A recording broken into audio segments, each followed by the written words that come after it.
eu comecei assim a ter muitos sonhos em que eu pregava para multidões. Mas eu cantava na igreja, porque como eu tinha banda, logo me colocaram no louvor, né? E foi uma dificuldade, porque eu estava acostumado a cantar berrando, aí tinha que Uhum. cantar calminho.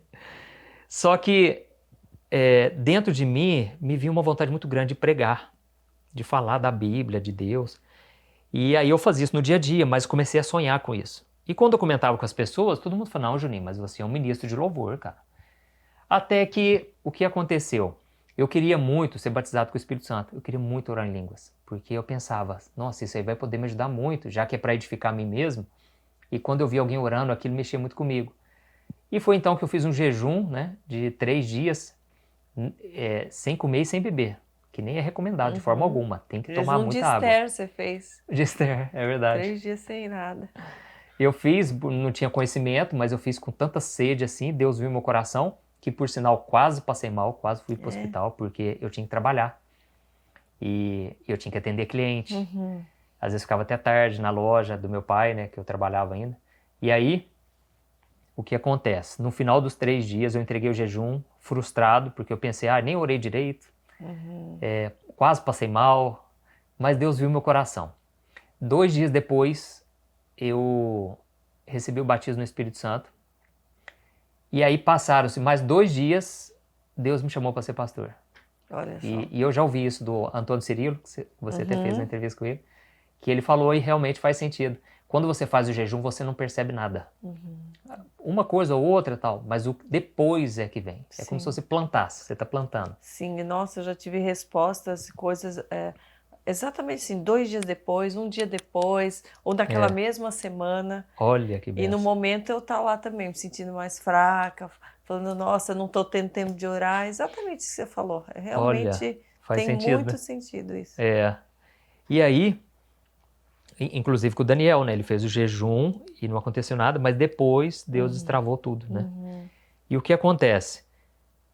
Eu fui no congresso do Diante do Trono, lá em Ribeirão Preto, e lá Deus usava tanto uma irmãzinha. Era a mais simples de todas, assim. Que você olhava, você não dava nada, assim. Mas era a mais conectada com Deus. E eu, lógico, pensei, vou enturmar com ela, né? Eu quero andar com gente assim. E ela contava as histórias dela com o anjo, de ser arrebatada. Eu falei, Uhum. gente, existe isso ainda, né? Gente assim que anda tão com Deus assim nessa terra, né? Uhum. E até que um dia, numa noite, a gente foi lá pro apartamento, ela era a doméstica do apartamento, e a dona do apartamento nos convidou para passar esses dias do congresso lá. Só que na hora que a gente chegou assim, a gente foi para a cozinha e essa senhorinha estava lá orando. E eu fui o único, assim, eu parei e fiquei observando aquilo. E eu pensei, gente, essa mulher, ela já está no céu, não é possível. Olha a oração que ela está fazendo. E ela orava em línguas, umas línguas que eu nunca tinha ouvido, assim, daquele nível, assim. E eu fiquei lá ouvindo ela, tal, e fiquei só observando, em espírito de oração. Uhum. Até que de repente todo mundo já estava assim naquele clima de empolgação, em comunhão, né? Uhum. Mas preparando para fazer uma pizza. De Uhum. repente essa mulher começa a falar assim: Eis que trago 8 anjos nesse lugar. E na hora eu pensei, gente, tá eu, tal, tal, tal. Eu somei, falei, gente, tem 8 pessoas aqui. Uhum. Na hora eu já chamei, gente, vem todo mundo pra cá, que eu acho que Deus vai falar com a gente aqui. Uhum. Só sei que tava uma presença de Deus tão forte naquele lugar. E ela falou: Ó, eu trago 8 anjos, e esses anjos agora estão indo na direção de cada um. E só sei que tava um clima de muito temor, porque todo mundo que estava lá já tinha sido muito tocado nos Uhum. dias, né? Quem pregou naqueles dias foram a Aníbal Soares, a Ludmila Ferber, quando estava viva ainda. Uhum. E tava um mover muito forte. E aí Deus foi falando com cada um. E todo mundo assim, se ajoelhando e chorando muito. E eu pensei, Deus não precisa falar comigo, porque ele já tinha me batizado com o Espírito Santo, já tinha me falado lá no congresso, que inclusive, naquele mesmo dia, a Aníbal Soares tinha comentado no congresso que Deus muitas vezes ele fala com a gente no ordinário, nas coisas assim, básicas do dia a dia. Uhum. E que Deus já encheu ela no Espírito Santo, por exemplo, ela lavando louça. Uhum. Na hora que ela falou aquilo, eu comecei a rir, mas foi uma risada que eu não foi incontrolável. E eu não parava de Uhum. rir. Na hora que eu comecei a rir, e tinha assim, umas 1000 pessoas lá, ela começou a rir também, e ela não parava de rir. De repente o outro começou a rir, e começou, de repente estava todo mundo rindo. Uhum. E eu confesso, eu era meio cético com isso aí, sabe? Essa Uhum. unção do riso, eu já tinha ouvido Uhum. falar por cima, assim. Mas veio uma unção desse jeito, assim, sabe? a coisa mais maravilhosa que eu já tinha visto na minha vida. Então eu pensei, Deus não precisa falar comigo hoje à noite, tá tudo certo. Só que mal eu sabia, assim, que Deus ia falar. E aí Deus usou a boca dela e ela falou, meu filho. E eu pensei, ai, será que é eu? Não é possível. E ela falou, meu filho. E pela terceira vez Deus falou ali, meu filho, é contigo mesmo. Na hora meu coração assim já queimou, sabe? E aí Deus começou a falar comigo. Ele falou, olha, eu te tirei das trevas e eu tenho um chamado para você de pastor. E eu vou atrair muitas almas para mim. Inclusive, nesse momento, um anjo coloca uma coroa na sua cabeça. E nessa coroa tem muitas e muitas pedrinhas. Que você vai ganhar essas almas para mim e vai gerar com dores de parto. E naquela hora eu vi um anjo. Eu orava em línguas, eu tenho certeza. Se eu não estivesse orando em línguas, eu não teria capacidade. Por quê? A minha mente racional ia bloquear na hora. E eu já ouvi alguém contando, né, que a oração em línguas é daqui, porque a mente fica infrutífera, como Paulo disse. Mas é daqui para o coração, justamente para não atrapalhar. Deixa o Espírito ir, né, intercedendo. E foi então que ali Deus mudou minha vida, sabe? E mudou radicalmente agora. Tipo assim, eu seria pastor. Mas o tempo passou e... Nada aconteceu. E o inimigo, o que acontece? Ele fica atento para ver se uma pessoa recebe alguma palavra rema. Que se você quiser, depois a gente comenta sobre isso. Porque a palavra rema é uma palavra revelada diretamente para a pessoa. É uma palavra específica. Existe a palavra escrita, mas existe algo específico que Deus ilumina, um versículo ou algo que vem da boca do próprio Deus. O inimigo fica de olho, porque essa palavra, ele sabe que ela vai se cumprir. Não tem como voltar atrás. Quando é um homem, uma falsa profetada, né, uma palavra que alguém entrega que não veio de Deus, aquilo ali cai por terra, o diabo não está nem aí. Mas se ele sabe que algo foi revelado por Deus, aí não tem como, vai se cumprir. E foi então que o inimigo se levantou assim, ó, como nunca tinha se levantado.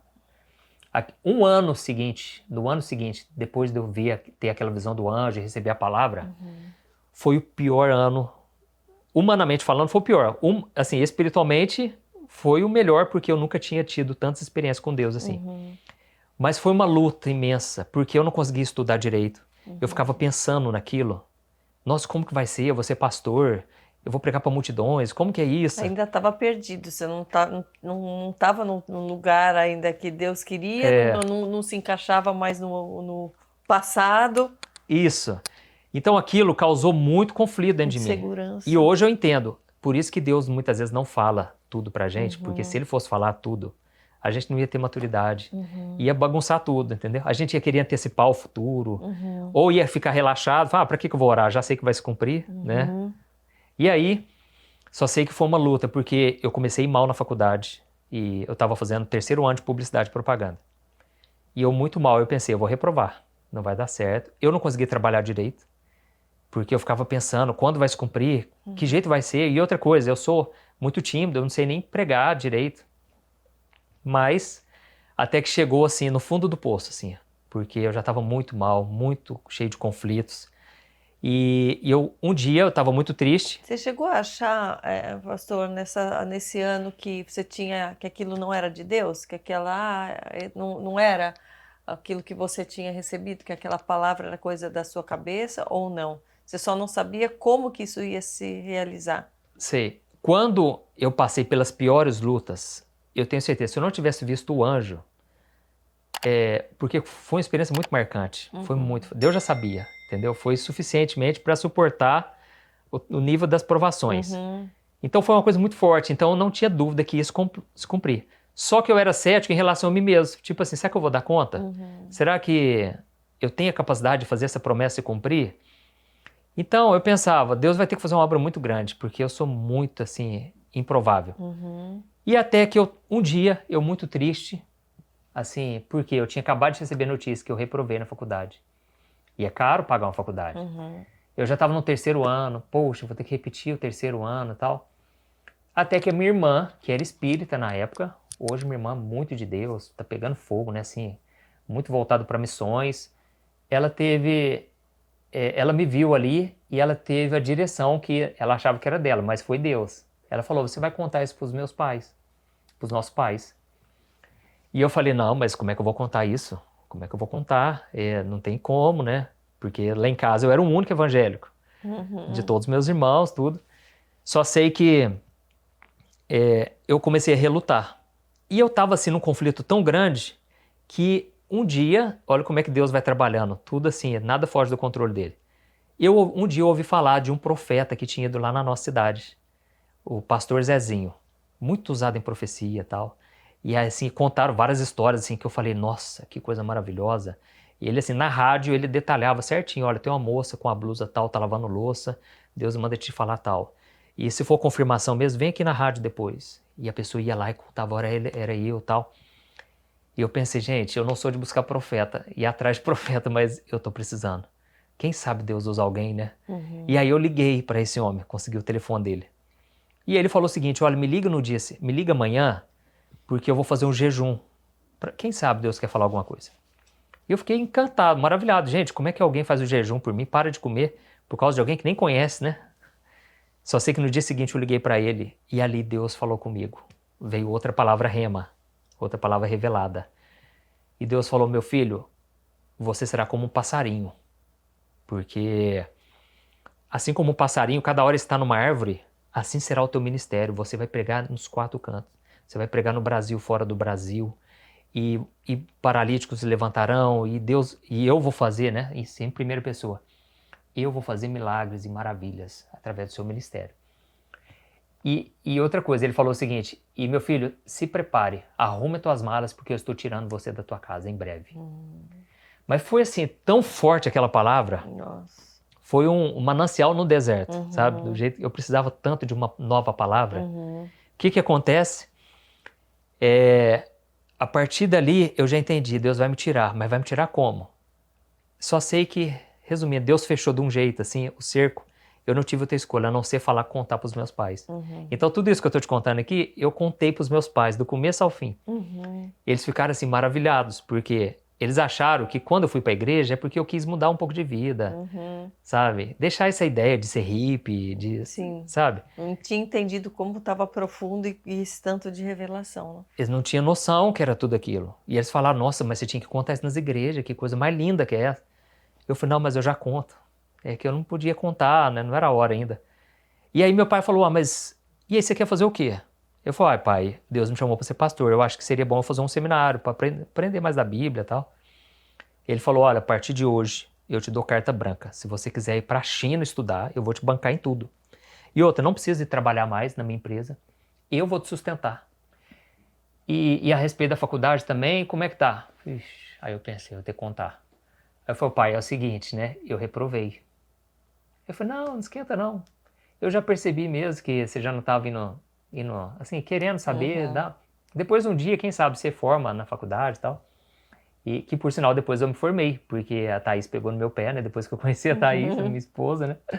E aí, ela pegou no meu pé e eu formei, fiz o 3º, 4º ano e tal. Mas, resumindo, meu pai me liberou para fazer o seminário, aí Deus me guiou, fui fazer o seminário da Batista da Lagoinha, na sede, lá em Belo Horizonte. E eu voltei depois de Deus tocar meu coração, eu voltei para minha cidade, que era São Sebastião do Paraíso. E ali recebi uma outra palavra de Deus. Tudo assim, gradativo, né? A conta gotas, Deus vai entregando aos pouquinhos. E aí, Deus falou comigo que Ele tinha uma obra para mim naquela cidade. E que Ele ia restaurar todas as áreas da minha vida. E eu estava muito frustrado realmente, na área sentimental principalmente, não tinha dado certo.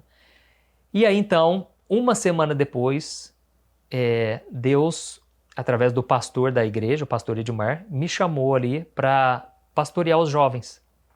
Foi aí que eu comecei. E eu pensei, Deus falou que eu vou ser pastor, então vai bombar, né? Vai dar certo, eu vou pregar, milagres vão acontecer. Sim. Só sei que foram 7 anos de muita luta, porque os jovens não queriam me ouvir. E às vezes eu ia pregar, não tinha ninguém. Às vezes ia só a Thaís, que na época a gente estava se conhecendo. E só sei que foram 7 anos assim de muito questionamento. Nossa, eu me sentia um lixo quando eu saía. Cada pregação eu me sentia pior.